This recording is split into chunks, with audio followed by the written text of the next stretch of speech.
What should we do when baby wakes up 30 minutes after bedtime?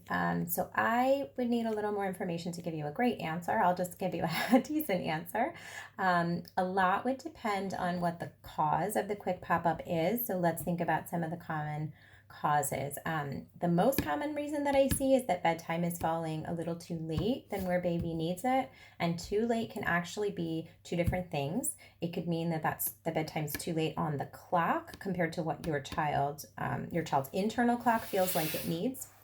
As well as maybe the clock time is acceptable, but what we call the wakeful window, the span from the end of baby's last nap to the time they fall asleep for bedtime is a little too long. And what happens in either of those cases is they feel a little too tired. They may or may not let on the outside and let you know. So this isn't necessarily any fault of your own if that's what's going on.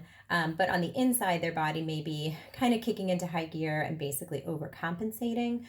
So I call this the Red Bull effect. It's almost as if when a baby gets too tired, it's almost as if we gave them a Red Bull, tucked them in for the night, and said, like, night, night, sleep tight, and hope that it went well.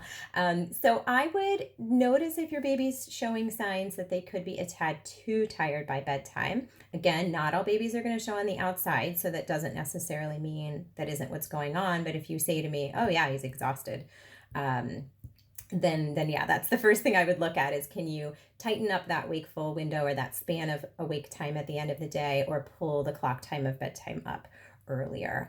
I sometimes see the opposite, but in the cases of newborns, if you're talking about a newborn, there's a small possibility that your baby needs a very late bedtime and you have in your mind that earlier is better, because that's what I usually say and what others who do what I do usually say.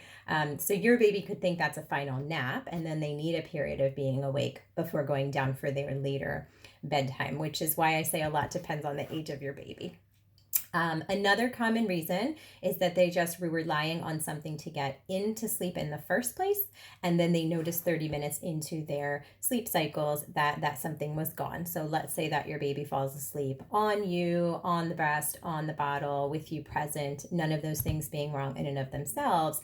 They are more prone to notice a short time later that the scenario has changed. So that's when we might start thinking about, what is it that my baby does rely on and what's missing when they pop awake 30 minutes later, and how can we sort of start to work on them being a little bit more independent. So hopefully that gives you some food for thought, and thanks for the question.